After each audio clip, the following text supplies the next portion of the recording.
Ladies and gentlemen, welcome to episode 40 of the AlibiPod. It's been almost a month. Again, we went on nearly a month-long hiatus. We've been busy. We're busy, guys. This might become a once-a-month podcast at this rate. We hate to accept the change, but I guess we'll see. Let's see. The first week we missed it. You were in California, or it wasn't the first week. That was one of the more recent. You left.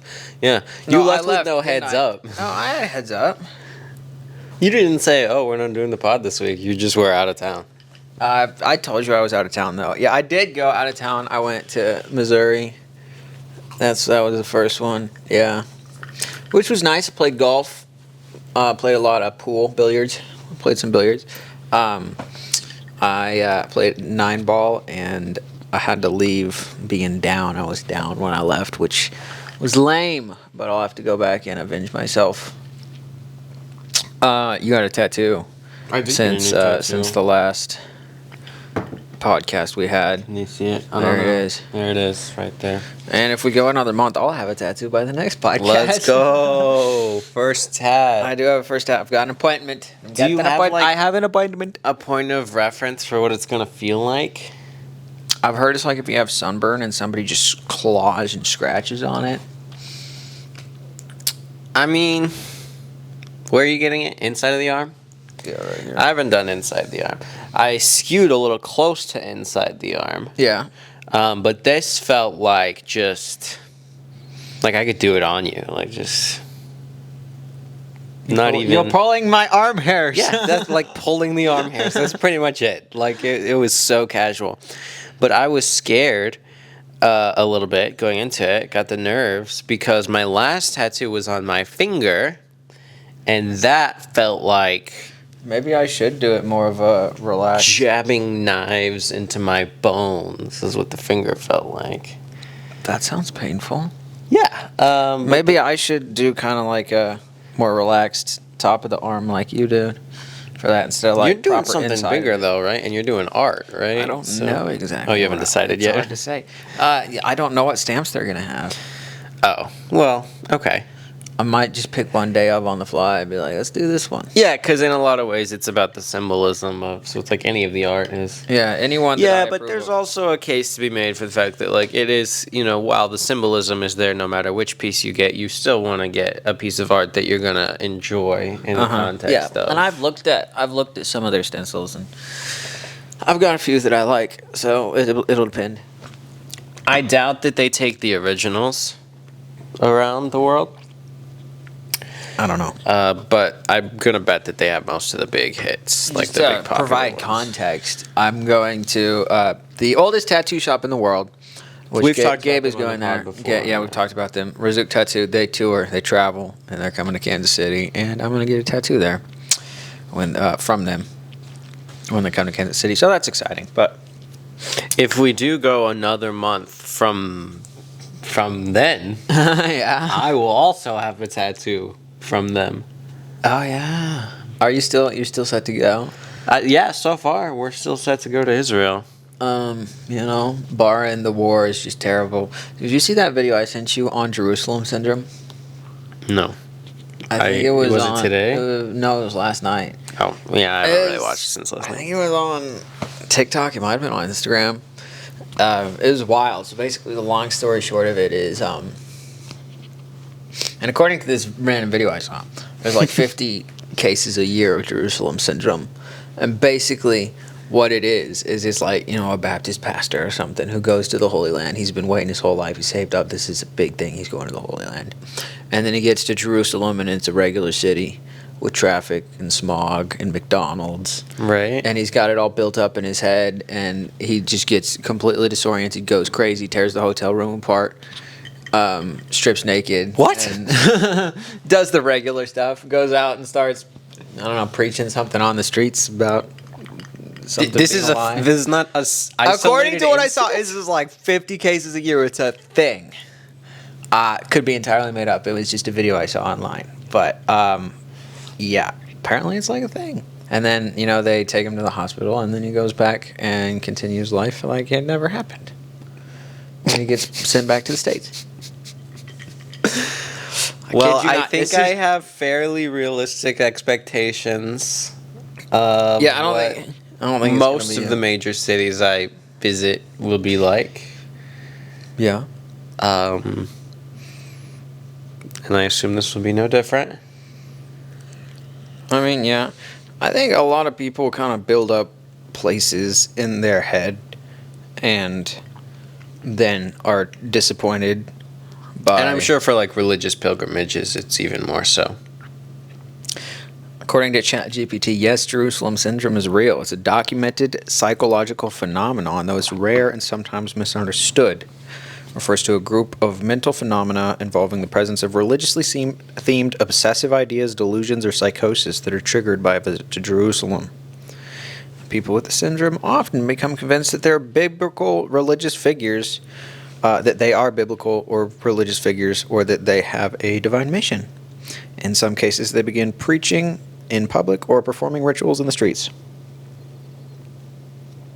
I mean, that just sounds like slightly cuckoo pilgrims. Thinking you're a biblical character is one thing, but just like, religious fervor, I mean, that's a mecca for. Estimations suggest 50 to 100 cases per year are reported.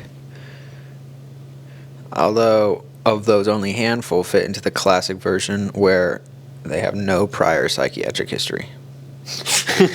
So they're mostly just crazy people already. Yeah, the psychos who go. That's funny. Well, I have no history of psychiatric problems. So. Also, according to the video I saw, it's usually people who go alone. Like you and Ella together, I don't think you're gonna either. A second person is. You gonna just help. together both suddenly just snap. I have decided that we are Paul and Barnabas, and then you go out, start preaching the street. Yeah, that's wild. I mean, I think people romanticize places. Oh, 100%. And then the place is not what they thought it was. And they're Sure. like, there's trash on the streets in Paris and graffiti in Rome. I'm sorry if you didn't think so. Paris, I've heard, is not what it once was. I was having a talk with Dad about it yesterday. A lot of people say it's because they invited the Muslims. Whoa, okay. So let's not talk about that. No, we're not. I didn't have a conclusion. I don't know. It's crazy. Wild work. Anyway. Wild takes. We should talk about food. I think we should do that. I'm a big fan of food. Got a couple of interesting food stories. And I think we'll start with the ramen, which I told you about. We went to ramen place together. Yep, along with the rest of the This sips. was Wednesday. I got a spicy ramen, and you could get spice level 1 through 10. 10 being the hottest, 1 being the most mild, but anything above a 6, you had to pay an extra $1. So I got it at 6. It was good. It was spicy. It was definitely spicy. It had a little kick. I ate like half of it. Big bowl of ramen, ate like half of it. It got the rest to go. I was like, I'll eat it for lunch or something. And then Sunday, a couple days later, it's been marinating in the fridge for a few days. I opened the ramen. You played yourself. I played myself. I didn't think about it. It's turned into like a more solid than liquid. I dump it into a pot, heat it up, Right. stir it around, pour it into a bowl, let it cool, take a bite, take 2 bites. It's so much spicier. It's so incredibly spicy. I actually did get myself some milk. I was like, wow, this is insane. And I kept trying. I was trying, and it took like 5 or 6 bites before I was like, I'm just not going to eat this. Just cannot handle it. Like, it's not fun spicy. When it was the 6, it was like, oh, this is good. It's delicious. It's spicy enough that it's like, wow, this hurts, but also not so spicy that you can't enjoy your ramen. I even went and I gave Dad a bite. He didn't want a bite, but I was like, no, eat it. And he was like, wow, that was hot. So, guys, if you ever get spicy ramen and you leave it in the fridge for several days, just be prepared. It could be lethal. It could grow in spice level. My cheat code at these ramen spots is I don't an extra $1 for the spice. I don't mess with that. What I do is they have chili oil on the table. Like I just spice it myself, and I keep going until I feel good about it. And if I want an extra spicy bite, I just put a little more. You could get like the 2 spicy, get it level 2, and then throw it in the fridge for a few days, and then reheat it. Eat it the following week, and it'll be warm for you. It'll be nice and hot. Another thing, lately I've been making burgers. I love a good burger. Big fan. Me of too. burger. I've experimented with burgers. I might do it less going forward because I'm trying to cut some dairy, but yeah, it's a burger without cheese. I actually saw a video on TikTok. It was like beginner through food scientist 4 levels of burger or something. Okay, yeah. It was chopped up from a longer YouTube video, and I found clips on TikTok, and I watched it curiously. Watched the professional chef talking about how he makes his burger, and I was like, oh, that's interesting. That looks easy. I can do it. Which I've made burgers before, but I wanted a burger. This would have been some point last week, like Thursday maybe. Wanted this burger, and I saw another video that said, and as far as like health and wellness, you can eat whatever you want, just make it at home.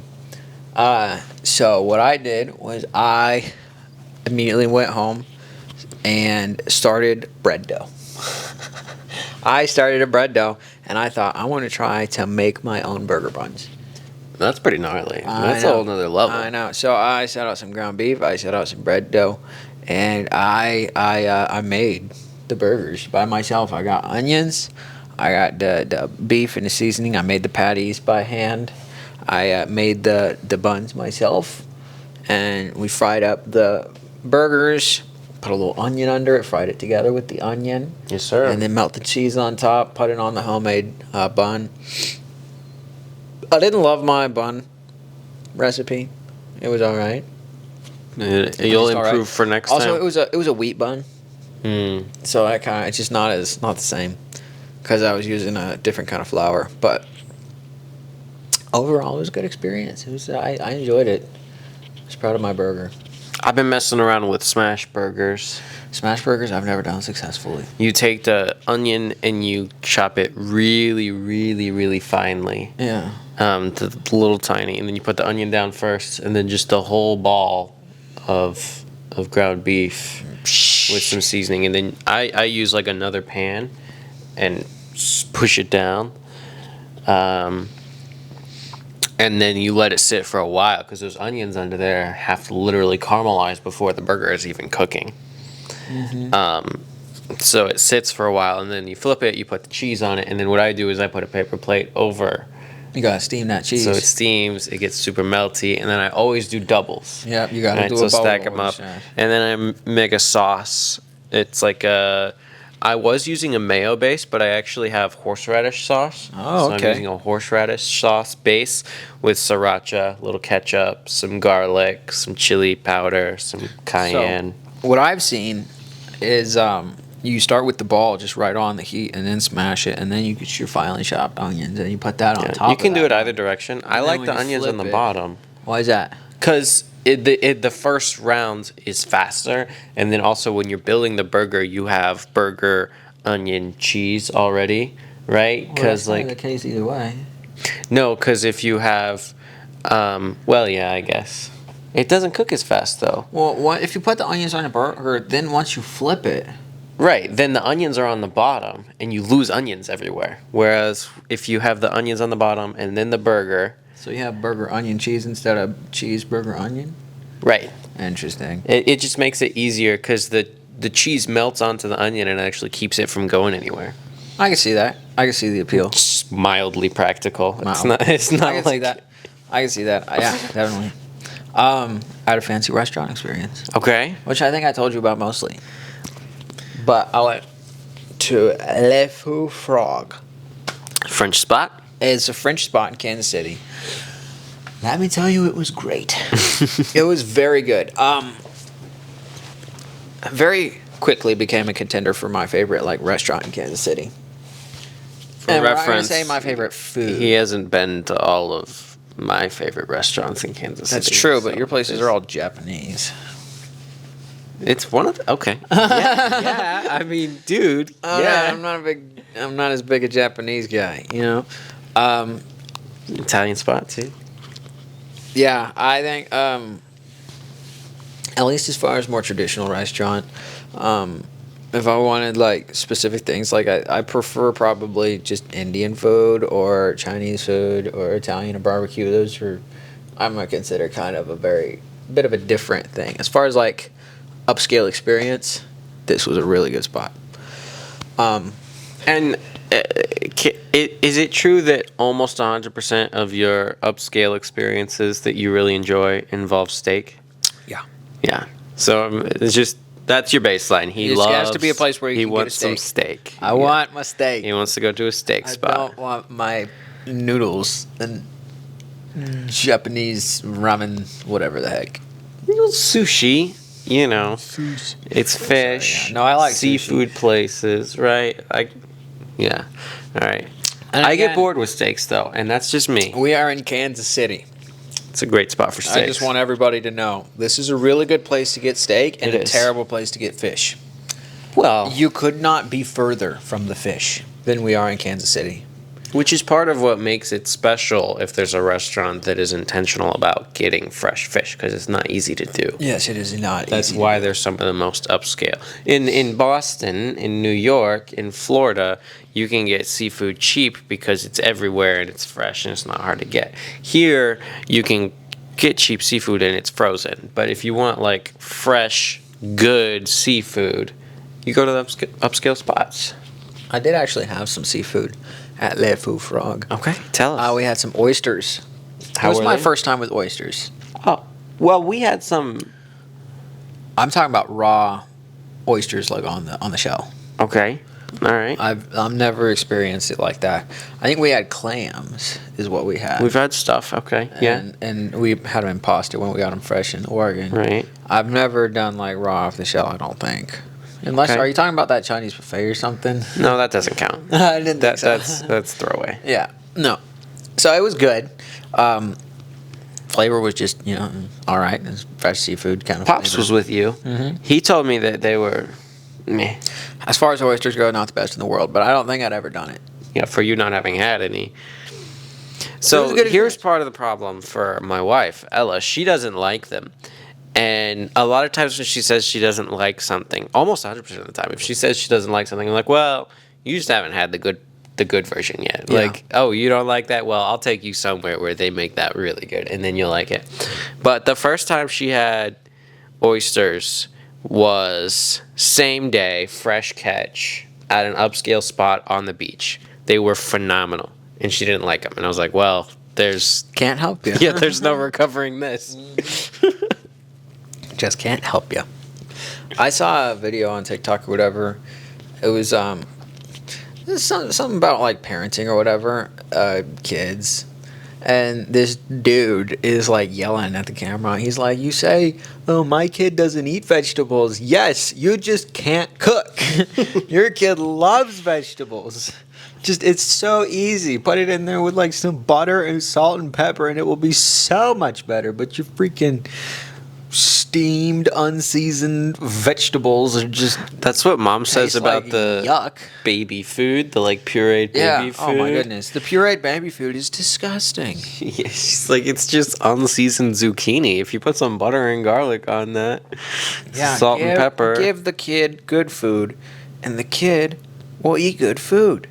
Yeah. It's just not that crazy.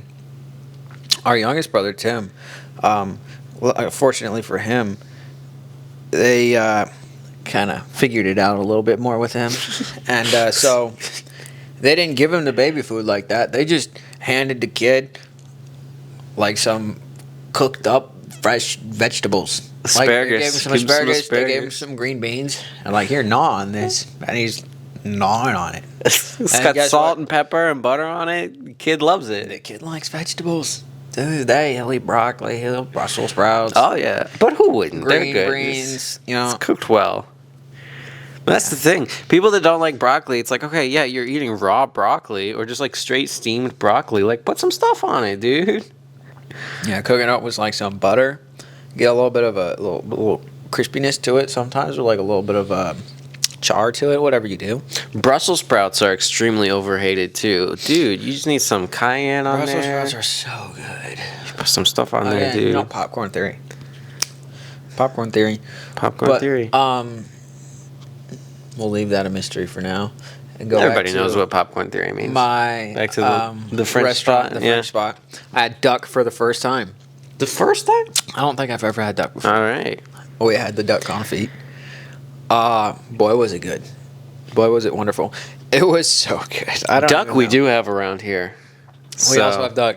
It was, very tender and delicious and juicy and, nice and rich on the inside. It had a bit of a sweetness, a little bit of crisp from the skin.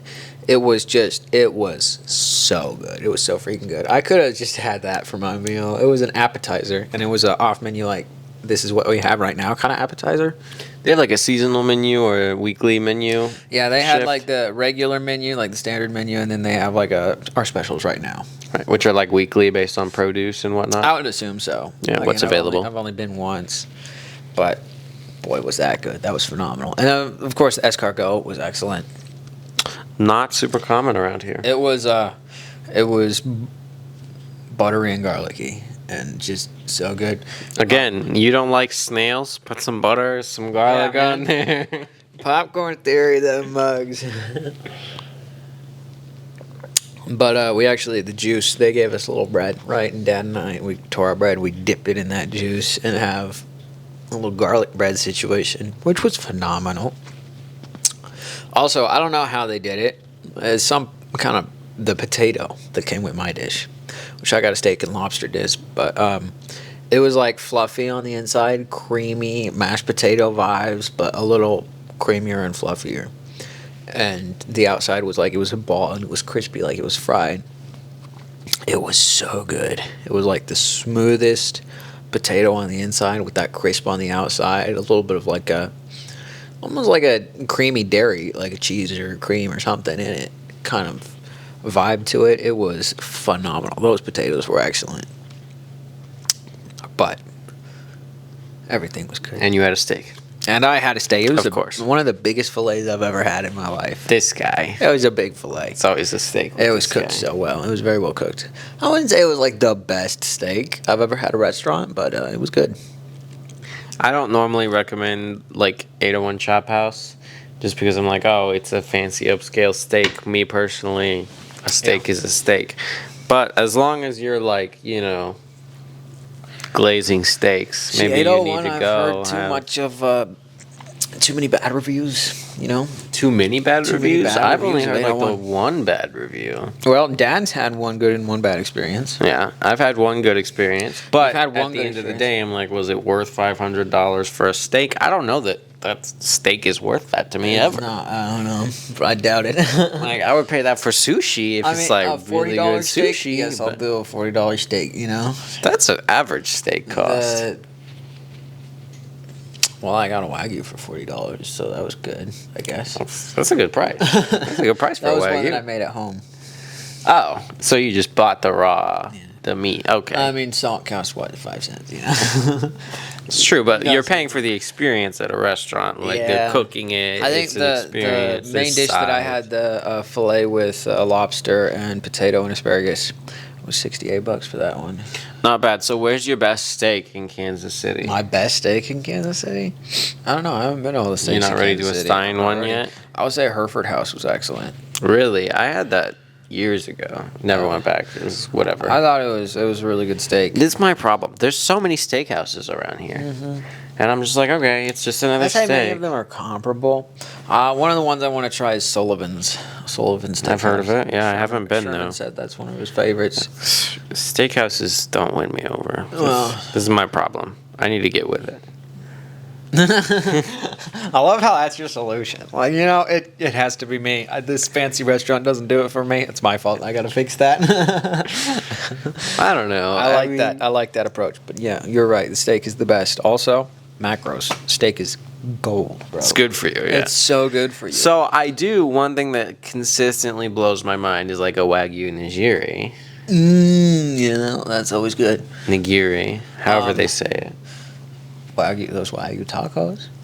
How about those Wagyu tacos? Dude! Now, Wagyu is actually the least good for you steak, so you need to not. Yeah, it's terrible for you. It's phenomenal, though. It's so good. 50% fat, you know, they literally feed the cows candy in some cases.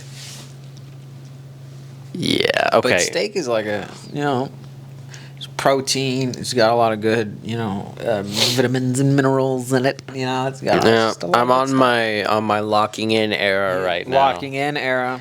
Getting some better fitness.